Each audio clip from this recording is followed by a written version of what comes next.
Primero invocamos a nuestro Dios. Lindo. Amén. Santo, llena los corazones de tus fieles y enciende en ellos el fuego de tu amor. Y renovará la faz de la tierra. Dios, ilumina los corazones de tus fieles con la luz del Espíritu Santo. Danos gustar de todo lo recto según el mismo Espíritu y gozar para siempre de sus consuelos. Por Cristo nuestro Señor. Amén. Madre de la Divina Gracia, Ruega por nosotros. San Marcos, Ruega por nosotros. San Pablo Apóstol, Ruega por nosotros. en el nombre del Padre, del Hijo y del Espíritu Santo.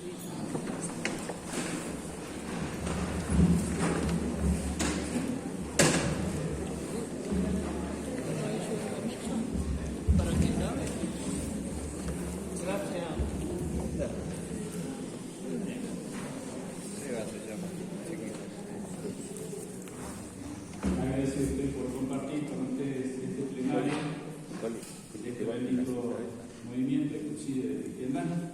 Soy Luis Ailán, el cursillo número 70 de la diócesis de Jujuy, el grupo San Benito. Bien, esta primera parte del rollo tiene como base la tercera meditación de Cuaresma del padre Roberto Pasolini, dado el 20 de marzo de este año, sobre la experiencia espiritual de San Francisco de Asís. Es muy lindo, les recomiendo que vean los videos, que están muy lindos. La primera meditación recuerda el corazón de la conversión, ¿sí? La transformación de nuestra sensibilidad.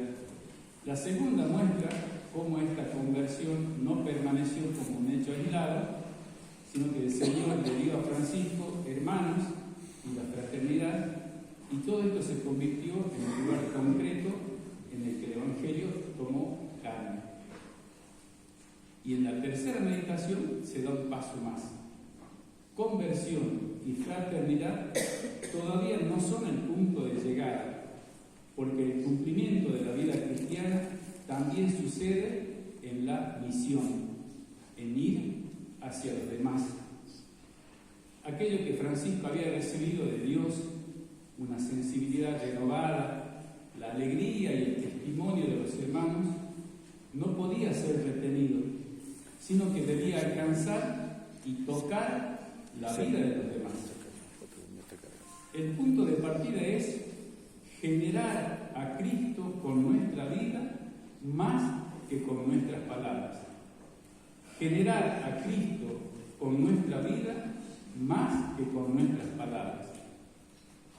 Es la vivencia de la primera comunidad cristiana, según aquellas palabras memorables del prólogo de la primera carta de San Juan, donde dice: lo que existía desde el principio, lo que hemos oído, lo que hemos visto con nuestros ojos, lo que contemplamos y que nuestras manos tocaron, es decir, el verbo de la vida, eso también lo anunciamos a ustedes, para que también ustedes estén en comunión con nosotros.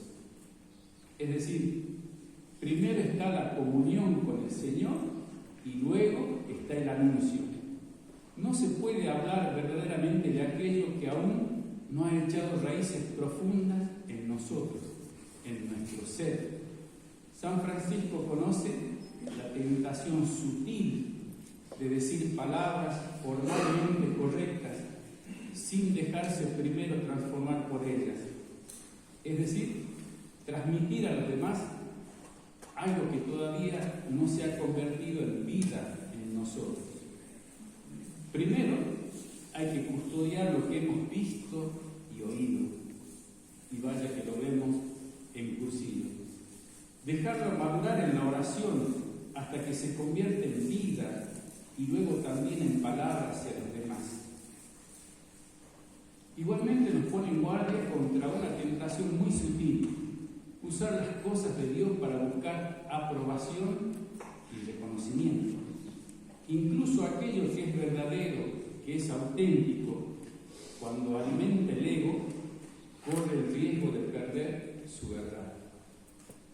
Cristo no es una información que transmitir, sino un misterio que habita la humanidad de cada uno y que pide ser reconocido para poder emerger en la vida de cada uno de nosotros. Cuando Jesús envía a los discípulos de 2 en 2, les recomienda un estilo esencial en la misión, es decir, partir sin seguridades, sin bolsa ni alforja, entrar en las casas deseando la paz, detenerse comiendo y bebiendo de lo que los demás ponen a disposición. Y añade también un detalle: en el Evangelio los discípulos son enviados a todos los lugares donde Él estaba por ir. Esto caracteriza de manera fuerte nuestra idea de misión. Los discípulos no están llamados a llevar lo que falta, sino a preparar un encuentro, aquello que Jesús quiere realizar con los demás. Es importante tener en cuenta esto, ya que no todo depende de los discípulos. Lo que ellos no hacen, lo hará el Señor, su gracia. En otras palabras, no somos nosotros el centro del anuncio, sino ese rostro de Dios que podemos hacer visible en nuestra humanidad. El camino es claro: primero la cercanía, luego el anuncio. Por tanto, no se trata de llevar algo desde fuera como para llenar una falta, sino reconocer el bien que ya está presente y darle un nombre. El Señor siempre se adelanta en la misión.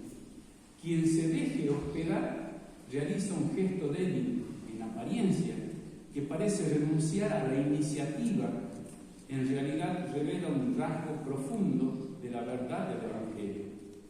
Dejarse acoger y recibir a los demás significa reconocer que el otro no es solo un destinatario de nuestros mensajes, sino también alguien de quien nosotros podemos recibir algo. Por tanto, significa tomar en serio su humanidad, su capacidad de bien, su disponibilidad. Y de este modo se crea un espacio nuevo en el que el Evangelio ya no es algo impuesto desde fuera, sino el reconocimiento de una gracia que ya está presente y en acción. Naturalmente, para que esto suceda, es necesaria una pobreza real. Por eso las indicaciones de Jesús en el Evangelio siempre nos parecen desconcertantes. Hay que presentarse ante los demás sin tener toda la verdad en el bolsillo y sin poder controlar todo, sino aceptando depender también de la bondad y de la sensibilidad de los demás, reconociendo que el reino de Dios puede estar presente también de modo escondido en la vida de quien aún no lo conoce. A lo largo de los siglos hemos corrido el riesgo a veces de vivirla como un movimiento de sentido único, ir hacia los demás con una actitud didáctica, a veces incluso juzgadora, listos para integrar lo que falta y reconducir a los demás dentro de nuestras categorías.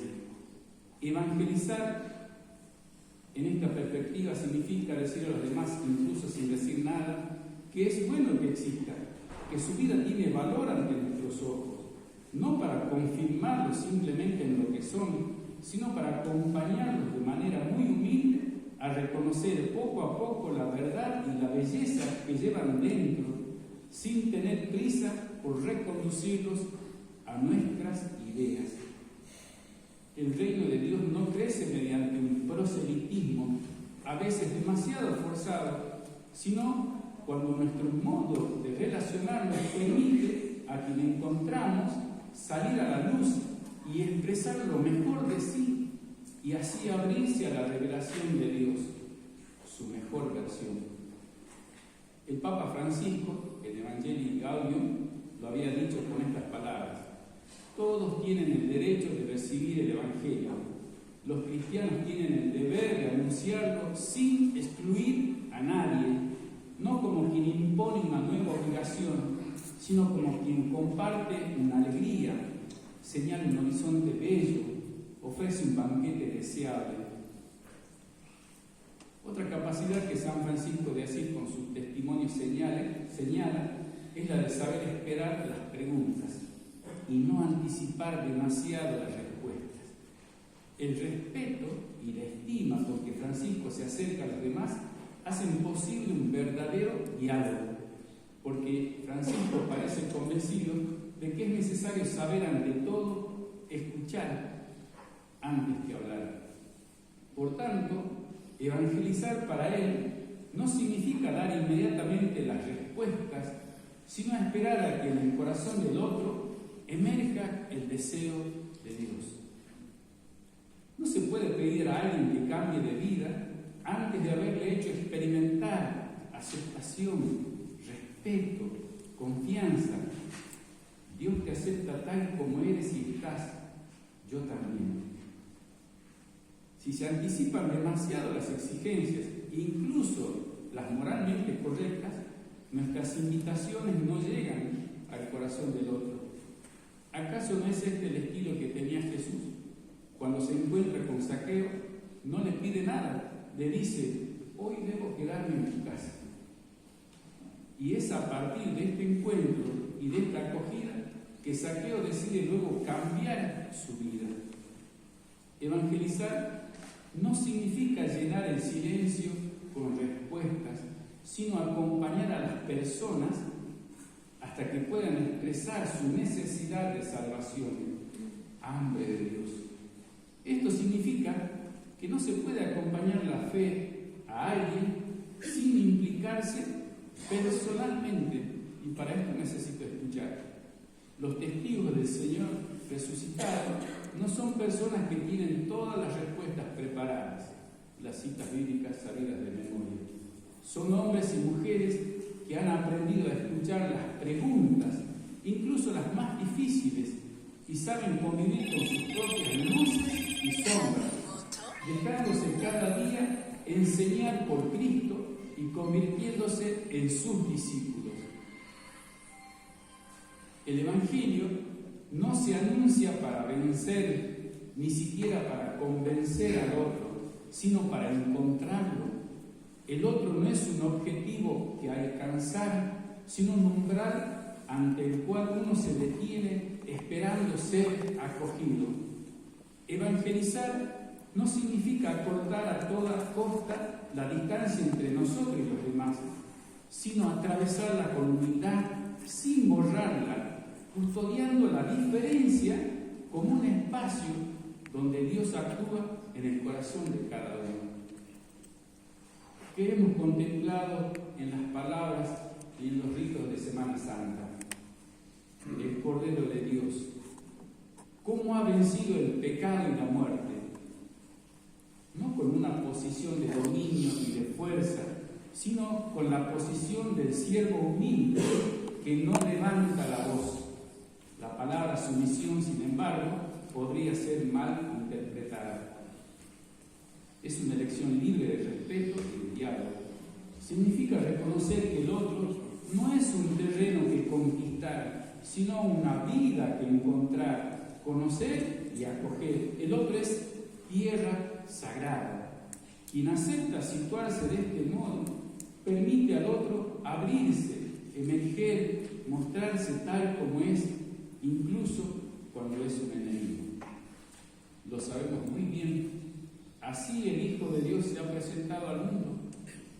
Así se ha presentado ante nosotros. Y lo dice la carta a los Filipenses cuando afirma que Cristo se despojó de sí mismo, haciéndose semejante a los hombres, se humilló a sí mismo, haciéndose obediente hasta la muerte y muerte de cruz. Es decir, Dios no se impuso al hombre, sino que le hizo espacio. No guardó celosamente su grandeza, sino que la abrió. Esta es la forma del amor. Por eso, anunciar a Cristo desde una posición de superioridad o de control corre el riesgo de traicionar precisamente ese evangelio que querríamos comunicar. Ser dirigente no nace de un rol, sino de un modo de vivir que acepta entrar en este dinamismo de amor. Ser dirigente no nace de un cargo, sino de un modo de servir, cuando tenemos en nosotros la fuerza de no imponernos, de conceder espacio. Algo grande puede siempre suceder en los demás, pero también dentro de nosotros. Y repetimos las ideas claras.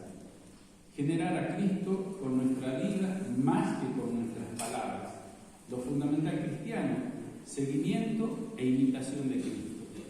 Los discípulos no están llamados a llevar lo que falta, sino a preparar un encuentro, aquello que Jesús quiere realizar con los demás, propio del carisma, hacerse amigos para luego hacerlos amigos de Cristo. Hay que presentarse ante los demás sin tener toda la verdad en el bolsillo y sin poder controlar todo, sino aceptando depender también de la bondad y de la sensibilidad de los demás. Es necesario ante todo saber escuchar. Hoy es parte importante del método sinodal que vivimos. Escuchar. Diálogo con el Espíritu. Evangelizar no significa llenar el silencio con respuestas, sino acompañar a las personas hasta que puedan expresar su necesidad de salvación. El Evangelio no se anuncia para vencer, ni siquiera para convencer al otro, sino para encontrarlo. Ser dirigente no nace de un rol, sino de un modo de vivir. Ser dirigente no nace de un cargo, sino de un modo de servir. El número 15 de ideas fundamentales dice: el movimiento iniciado en la década de los 40 se fue haciendo realidad en la diócesis de Mallorca. Se celebraron cursillos, se constataron resultados, ¿sí? Pues se presentaba como una respuesta a diferentes personas, jóvenes, adultos, cercanos, alejados, y a diferentes realidades sociales. Se crearon estructuras, ¿sí? La escuela de dirigentes, se establecieron causas de seguimiento en el post-cursillo, con las reuniones de grupo y las subtretas. Y en el número 40 describe el carisma. El carisma de cursillo es un don que el Espíritu Santo derrama en su iglesia, que conforma una mentalidad e impulsa un movimiento eclesial que mediante un modo carismático propio posibilita la vivencia y la convivencia de lo fundamental cristiano, ayuda a descubrir y a realizar la propia vocación personal, promueve el grupo de cristianos que fermenta el Evangelio en los ambientes a través de la amistad. El Espíritu Santo derrama en tiempo presente, sigue derramando en nosotros estos regalos que conforman el carisma, la mentalidad, que es el motorcito silencioso que impulsa los pensamientos, las emociones y las acciones. ¿Cuál es el primer resultado de la vivencia del carisma? La conversión, ¿sí? El encuentro con uno mismo, con Jesucristo y con el otro. No, la conversión no es un acto, sino un proceso permanente y progresivo que dura toda la vida. Implica además un encuentro continuo con uno mismo y se apoya en la amistad, dada y recibida en un pequeño grupo de fe. El MCC, en el número 52, dice: propicia pequeños grupos de cristianos que comparten su vida en amistad, ayudando a cada uno de sus miembros a vivir la gracia de un modo consciente, creciente y compartido. Estas son las bases de la vivencia del carisma. La conversión, con un proceso permanente y progresivo, y la vida en gracia, que es un modo consciente, creciente y compartido de vivir la fe. ¿Sí? Luego, en el número 272 describe el grupo, la reunión del grupo. Grupo de personas amigas y cristianas que se reúnen para ser más amigas, más cristianas y más sanas. En mi primer año de acompañamiento como dirigente a la reunión de grupos significó algo muy importante para mí, para conocerme a mí mismo y para conocer también el carisma. El primer año no sabía cómo hacerlo, porque no, como decía, no tenía las respuestas, no sabía cómo hacerlo. Entonces, primero fue aprender y aprender de los mismos hermanos, los 0 kilómetros, con el que caminábamos juntos. ¿Cómo hacemos para que vengan? Primero éramos 2 dirigentes y 1 solo. Luego fueron 2, 3 y ahora los chamos son 8. ¿Sí? Ese grupo que perseveró y sigue perseverando. ¿Y cuál fue la estrategia? La que descubrí yo después con el tiempo, ¿no? Primero es la amistad básica, lo que describe la reunión del grupo. Para ser más amigos, eso es lo principal. La primera tarea es que sean amigos naturalmente, ¿sí? Y primero, ¿cómo convocar? Y bueno, miren, Chaco, tenemos pizza. Y bueno, amigos, tengo acá una historiciada, vengan, che, tengo esto. Fue llamarlos así, por ese lado, y de compartir, y de hablar, e inclusive de ir a pescar. ¿Sí? Después comenzó recién lo otro, para ser cada vez más cristianos, porque ahí comenzamos a poner la palabra de Dios, y ahí empezamos a poner alguna lectura, pero descubrimos que lo primero es establecer ese vínculo natural que es ser amigos, conocernos, compartir cosas y hablar de lo que sea. Y eso lo hicimos durante 2 o 3 meses, y luego recién fuimos incorporando las otras cosas del movimiento. La tarea, ¿no es cierto?, del dirigente, lo que marca ahí en 283 es esto, justamente mantener el contacto personal, compartir la propia vida y experiencia, era crecer con ellos, era empezar desde cero con ellos, era abrir el corazón desde cero, porque no se puede abrir el corazón así nada más, de un día para otro. Si bien la gracia provoca mucho después de cursillos, poco a poco se va asentando y es necesario que se abra naturalmente, lo que ya nos enseñó San Francisco hace rato, hacerse amigos. Y fíjense que en esto yo también descubrí algo grave, y grave no en el sentido negativo, sino en lo positivo, porque gravedad en el acompañamiento, una responsabilidad tremenda. Y descubrí también, si no acompaña el padrino, ¿quién lo tiene que hacer? El dirigente. Si no lo hace el dirigente, ¿quién lo tiene que hacer?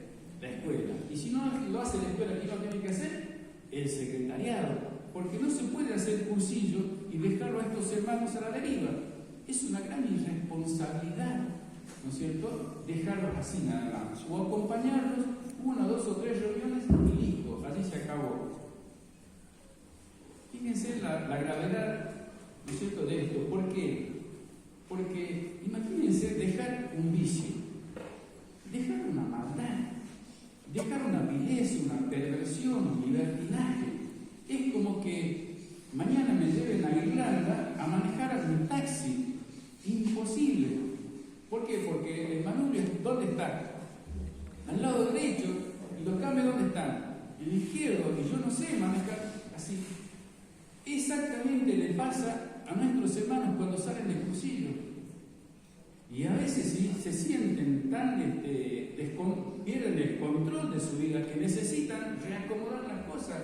Porque es cierto que cuando salen del cursillo dejan la mochila, dejan un ropero, dejan un trailer, ¿no es cierto?, afuera. Y luego, imagínense hasta dónde llenar el vacío de lo que se deja atrás.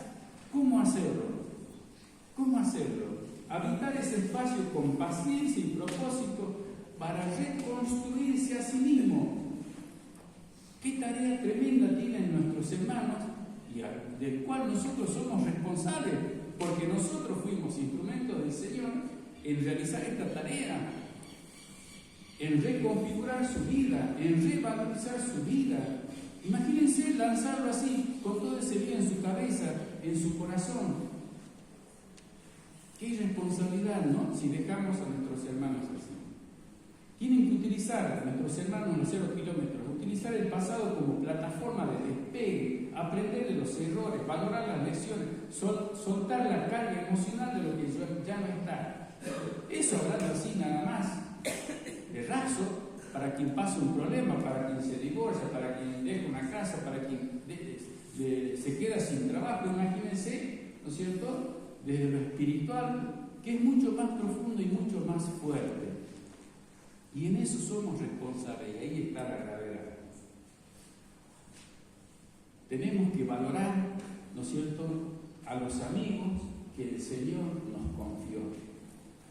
Yo, como rector, yo, como dirigente, tengo que valorar a esos hermanos y acompañarlos en ese proceso. Y si hablamos de la estrella, ¿no es cierto?, en la estrella debe existir convivencia, es decir, realidad de lo que se vive en las reuniones de grupo. Y si en las reuniones de grupo no se habla de esto y no se habla de lo cristiano, de cómo se va llevando ese proceso, ¿cómo serán nuestras estrellas? Y apagadas. Y tenemos que hablar justamente de todas estas cosas. Y a veces, como dirigentes, pretendemos que sean, ¿no es cierto?, ultrellos o testimonios espectaculares, cuando en realidad, ¿no es cierto?, en lo raso, en lo cotidiano, ¿no es cierto?, en lo normal, pasan estos procesos terribles. Uno tiene que saber escucharlos. Y muchos lloran, y muchos se desgarran, y muchos no tan solo abren su corazón, sino muchos abren sus entrañas ante este proceso, porque pasan por terribles cosas. No es que simplemente nada más es algo de aceptar mi punto, ¿no? Este es un proceso el cual hay que asumirlo y nosotros acompañarlos, y para eso tengo que saber escuchar y no ir, ¿no es cierto?, con respuestas y cosas que tenés que rezar el rosario, tenés que hacer una peregrinación, tenés que ir a misa todos los días. No. Es sentarme al lado de ese hermano y de ese hermano y escucharlo. Y que te llamen algún día a las 2 o 3 de la mañana y que te digan: hermanito, he caído otra vez. Puede resultar gracioso, pero es terrible que te llamen y te digan: hermano, he caído de nuevo. Y uno tiene que ir en busca de ese hermano y decirle: pará, papá, vamos a caer 1, 2 y 3 y 10 veces, pero nos tenemos que levantar. Para eso está la gracia. Para eso está la gracia.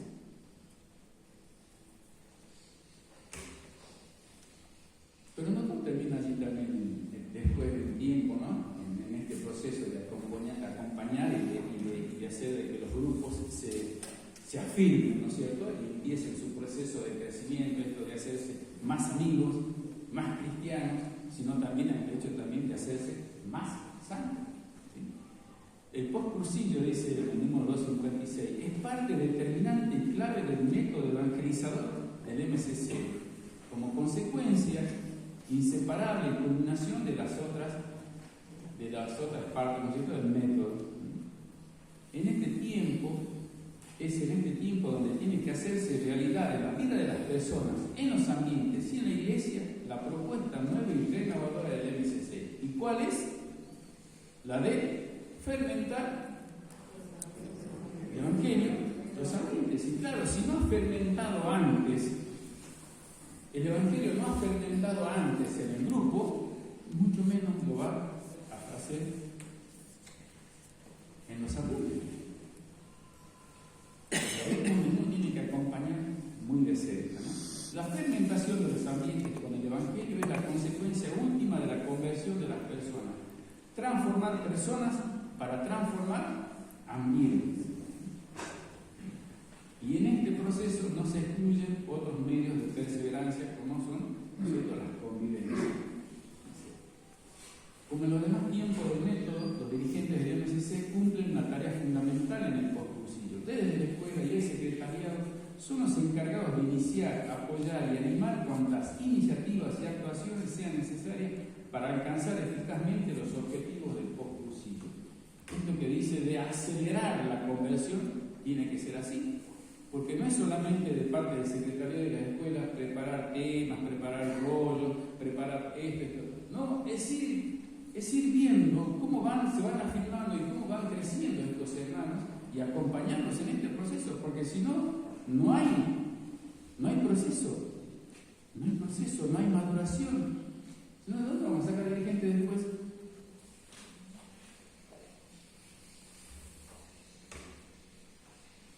El MCC no es una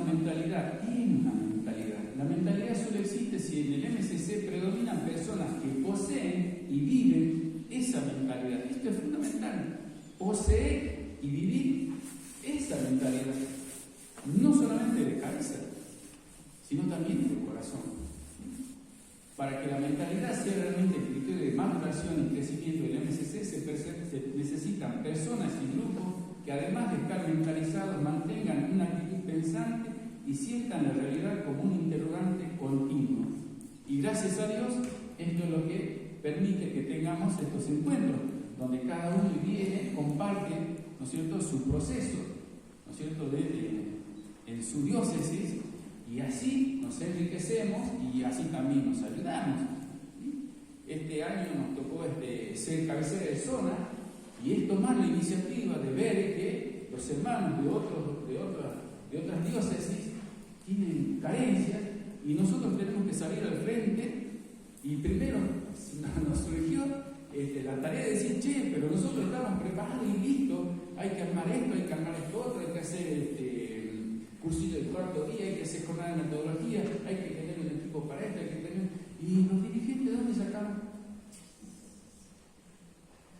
¿Los dirigentes de dónde sacaron? De la escuela. Sí, de la escuela, pero ¿quién va a la escuela? Y aquellos que viven en el grupo el carisma, viven en el grupo la mentalidad, así la aprenden y luego se nutren en la escuela y la revalorizan, entonces así. Pero era todo un proceso que uno no puede decir, bueno, sí, no, somos 20 dirigentes y hay otras realidades terribles, son 5 dirigentes. ¿Cómo hacemos? Entonces hay que encarnar, ¿no es cierto? Como decíamos al principio, hay que generar a Cristo en nuestra vida más que en nuestras palabras. En ese proceso se hace necesario el diálogo, el contraste y el intercambio de inquietudes y experiencias para que las perspectivas, los criterios y las condiciones esenciales sigan siendo válidas para todos. Esto también es hermoso porque nos ayuda aquí a que charlemos entre todos y sepamos cuál es lo esencial que necesita hoy en día nuestro MSC en Argentina, según nuestra propia realidad, según nuestra propia experiencia. La mentalidad se comunica fundamentalmente por vía del contacto personal. Se transmite, por tanto, cuando se vive, cuando se testimonia, cuando se comparte, cuando se explica coherentemente en amistad, en diálogo y en oración.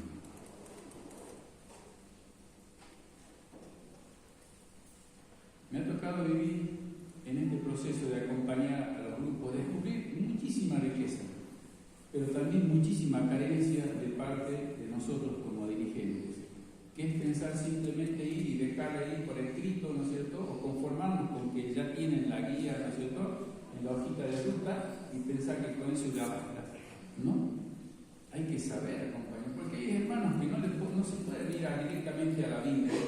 Hay hermanos que no pueden ir directamente a leer Santa Teresita o Santa Teresa de Ávila o San Agustín y no van directamente de aquí a misa y nada más. Necesitan todo un proceso en el cual uno tiene que saber acompañar y uno tiene que saber bajarse al punto de estar con ellos, ¿no es cierto?, en este proceso y no encumbrarnos, ¿no es cierto?, en conocimiento, en sabiduría. Creo que el valor de los grupos le vamos a dar nosotros, porque el grupo en realidad también, como dijimos ahí al principio cuando habla de la descripción del carisma, ¿no es cierto?, dice que es un don del Espíritu Santo. El Espíritu Santo sigue derramando en nuestro movimiento ese don. No lo perdamos, es oro puro y lo tenemos que dar el valor que se merece. Y no nosotros decir, bueno, hacemos cursillo, te acompaño unos 2 semanas y me voy.